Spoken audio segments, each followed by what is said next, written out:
The Young Giant by the Brothers Grimm. Once on a time, a countryman had a son who was as big as a thumb, and did not become any bigger, and during several years did not grow one hair's breadth. Once, when the father was going out to plow, the little one said, "Father, I will go out with you." "Thou wouldest go out with me," said the father. "Stay here, thou wilt be of no use out there. Besides, thou mightest get lost." Then Thumbling began to cry, and for the sake of peace, his father put him in his pocket and took him with him. When he was outside in the field, he took him out again and set him in a freshly cut furrow. Whilst he was there, a great giant came over the hill. "Do thou see that great bogey?" said the father, for he wanted to frighten the little fellow to make him good. "He is coming to fetch thee."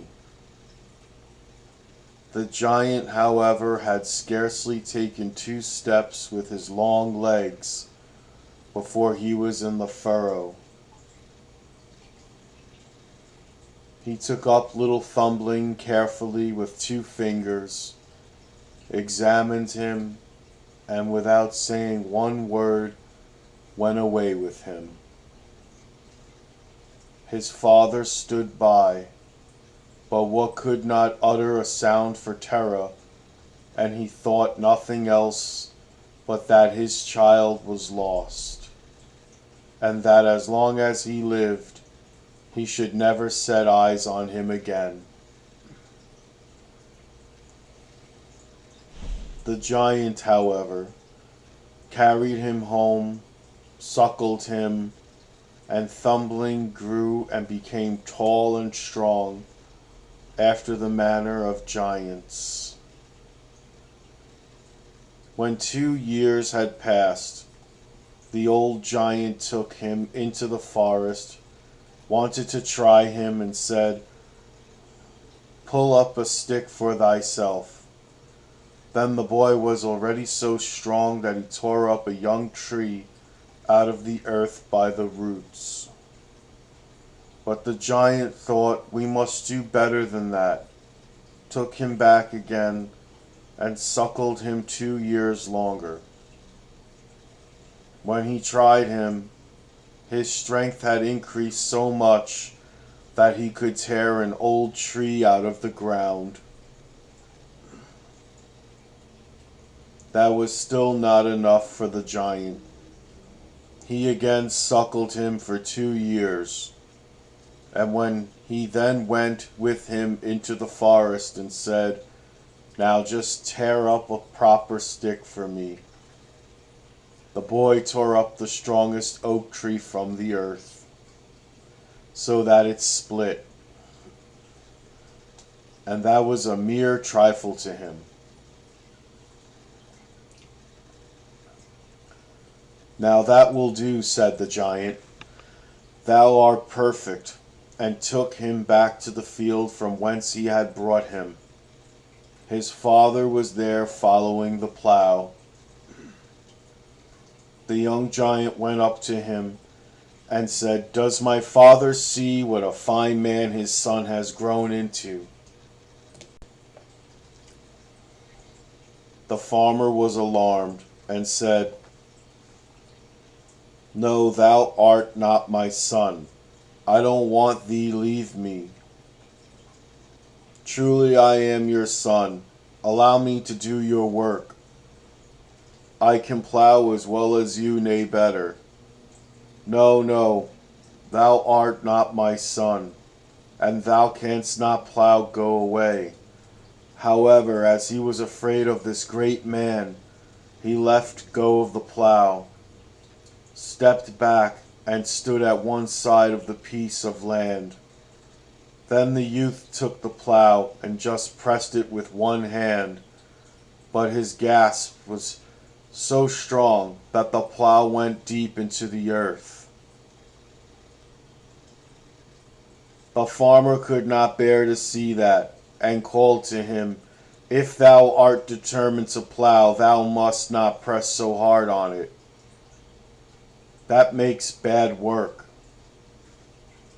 The youth, however, unharnessed the horses and drew the plow himself, saying, "Just go home, father, and bid my mother make ready a large dish of food, and in the meantime I will go over the field." Then the farmer went home and ordered his wife to prepare the food. But the youth plowed the field, which was 2 acres large, quite alone, and then he harnessed himself to the harrow, and harrowed the whole of the land, using 2 harrows at once. When he had done it, he went into the forest and pulled up 2 oak trees, laid them across his shoulders, and hung on them 1 harrow behind, one before, and also 1 horse behind and one before, and carried all as if it had been a bundle of straw, to his parents' house. When he entered the yard, his mother did not recognize him, and asked, "Who is that horrible tall man?" The farmer said, "That is our son." She said, "No, that cannot be our son. We never had such a tall one. Ours was a little thing." She called to him, "Go away, we do not want thee." The youth was silent, but led his horses to the stable, gave them some oats and hay, and all that they wanted.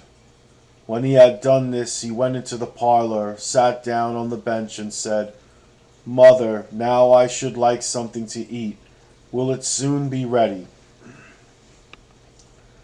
Then she said, "Yes," and brought in 2 immense dishes full of food, which would have been enough to satisfy herself and her husband for a week.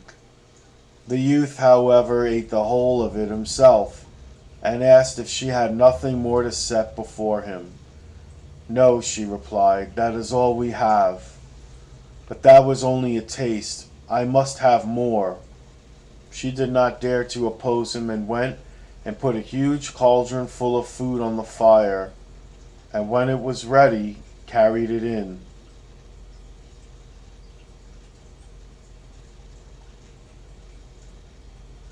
At length, "Come a few crumbs," said he, and ate all there was, but it was still not sufficient to appease his hunger. Then said he, "Father, I see well that with you I shall never have food enough.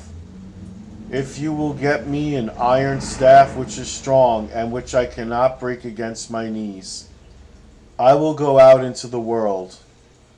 The farmer was glad, put his 2 horses in his cart, and fetched from the smith a staff so large and thick that the 2 horses could only just bring it away. The youth laid it across his knees, and snap! He broke it in two in the middle like a beanstalk, and threw it away. The father then harnessed 4 horses, and brought a bar which was so long and thick that the 4 horses could only just drag it. The son snapped this also in twain against his knees, threw it away, and said, "Father, this can be of no use to me. You must harness more horses, and bring a stronger staff." So the father harnessed 8 horses, and brought one which was so long and thick that the 8 horses could only just carry it. When the son took it in his hand, he broke off a bit from the top of it also, and said, "Father, I see that you will not be able to procure me any such staff as I want. I will remain no longer with you." So he went away and gave out that he was a smith's apprentice. He arrived at a village wherein lived a smith who was a greedy fellow, who never did a kindness to anyone, but wanted everything for himself. The youth went into the smithy and asked if he needed a journeyman. Yes, said the smith, and looked at him and thought, that is a strong fellow who will strike out well and earn his bread. So he asked, how much wages doest thou want? I don't want any at all, he replied, only every fortnight when the other journeymen are paid. I will give thee 2 blows, and thou must bear them. The miser was heartily satisfied, and thought he would thus save much money. Next morning the strange journeyman was to begin to work, but when the master brought the glowing bar and the youth struck his first blow, the iron flew sunder, and the anvil sank so deep into the earth that there was no bringing it out again. Then the miser grew angry and said, oh, but I can't make any use of you. You strike far too powerfully. What will you have for the 1 blow? Then said he, I will only give you quite a small blow, that's all. And he raised his foot and gave him such a kick that he flew over 4 loads of hay. Then he sought out the thickest iron bar in the smithy for himself, took it as a stick in his hand, and went onwards. When he had walked for some time, he came to a small farm, and asked the bailiff if he did not require a head servant. Yes, said the bailiff, I can make use of one. You took a strong fellow who can do something. How much a year do you want as wages? He again replied that he wanted no wages at all, but that every year he would give him 3 blows, which he must bear. Then the bailiff was satisfied, for he too was a covetous fellow. Next morning all the servants were to go into the wood, and the others were already up, but the head servant was still in bed. Then one of them called to him, get up, it is time, we are going into the wood, and thou must go with us. Ah, said he, quite roughly and surlily, you may just go then. I shall be back again before any of you. Then the others went to the bailiff and told him that the head man was still lying in bed, and would not go into the wood with them. The bailiff said they would awaken him again and tell him to harness the horses. The head man, however, said as before, just go there, I shall be back again before any of you. And then he stayed in bed 2 hours longer. At length he rose from the feathers, but first he got himself 2 bushels of peas from the loft, made himself some broth with them, ate it at his leisure, and when that was done, went and harnessed the horses, and drove into the wood. Not far from the wood was a ravine through which he had to pass, so he first drove the horses on, and then stopped them and went behind the cart, took trees and brushwood, and made a great barricade so that no horse could get through. When he was entering the wood, the others were just driving out of it with their loaded carts to go home. Then said he to them, drive on, I will still get home before you do. He did not drive far into the wood, but at once tore 2 of the very largest trees of all out of the earth, threw them on his cart, and turned round.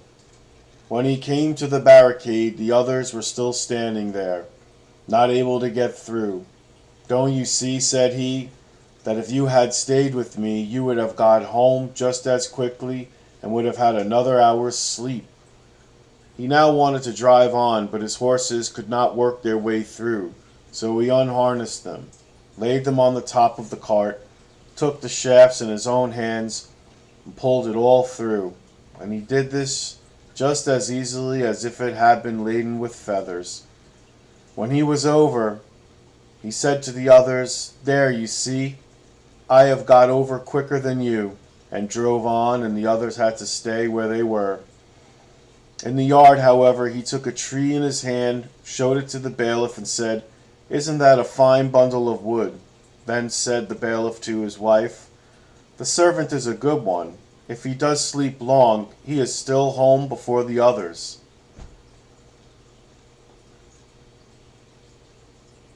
So he served the bailiff for a year, And when that was over and the other servants were getting their wages, he said it was time for him to take his too.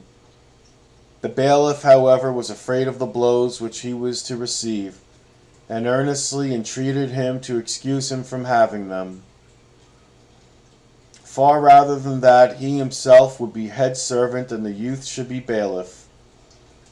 No, said he, I would not be a bailiff. I am head servant and will remain so. But I will administer that which we agreed on. The bailiff was willing to give him whatsoever he demanded, but it was of no use. The head servant said no to everything. Then the bailiff did not know what to do and begged for a fortnight's delay, for he wanted to find some way of escape. The head servant consented to this delay. The bailiff summoned all his clerks together, and they were to think the matter over and give him advice. The clerks pondered for a long time, but at last they said that no one was sure of his life with the head servant, for he could kill a man as easily as a midge, and that the bailiff ought to make him get into the well and clean it. And when he was down below, they would roll up one of the millstones which was lying there, and throw it on his head, and then he would never return to daylight. The advice pleased the bailiff, and the head servant was quite willing to go down the well. When he was standing below at the bottom, they rolled down the largest millstone, and thought they had broken his skull. But he cried, Chase away those hens from the well. They are scratching in the sand up there, and throwing the grains into my eyes, so that I can't see.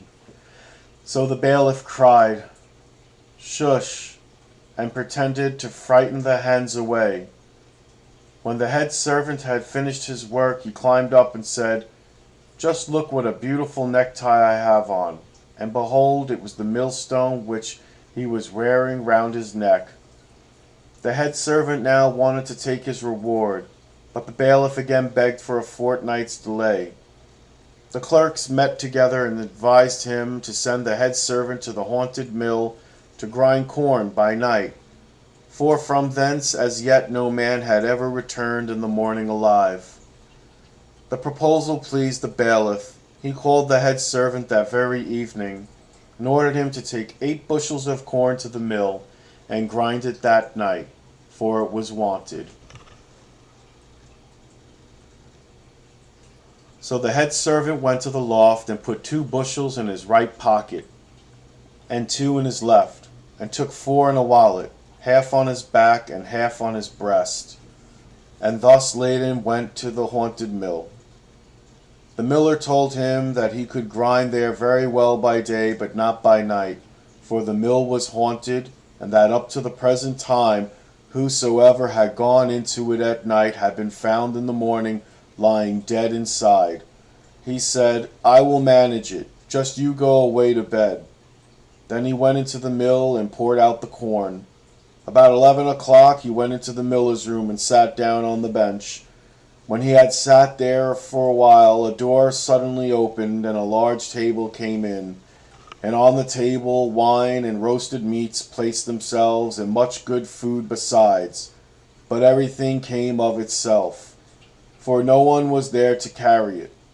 After this the chairs pushed themselves up, but no people came, until all at once he beheld fingers which handled knives and forks and laid food on the plates.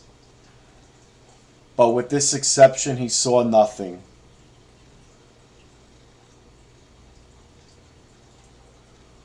As he was hungry and saw the food, he too placed himself at the table, ate with those who were eating, and enjoyed it. When he had had enough, and the others also had quite emptied their dishes, he distinctly heard all the candles being suddenly snuffed out, and as it was now pitch dark, he felt something like a box on the ear. Then he said, If anything of that kind comes again, I shall strike out in return. And when he had received the second box on the ear, he too struck out. And so it continued the whole night.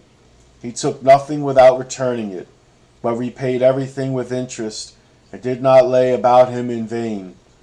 At daybreak, however, everything ceased. When the miller had got up, he wanted to look after him and wondered if he were still alive. Then the youth said, I have eaten my fill, I have received some boxes on the ears, but I have given some in return. The miller rejoiced and said that the mill was now released from the spell, and wanted to give him much money as a reward. But he said, Money I will not have, I have enough of it. So he took his meal on his back, went home, and told the bailiff that he had done what he had been told to do, and would now have the reward agreed on. When the bailiff heard that, he was seriously alarmed and quite beside himself. He walked backwards and forwards in the room, and drops of perspiration ran down from his forehead.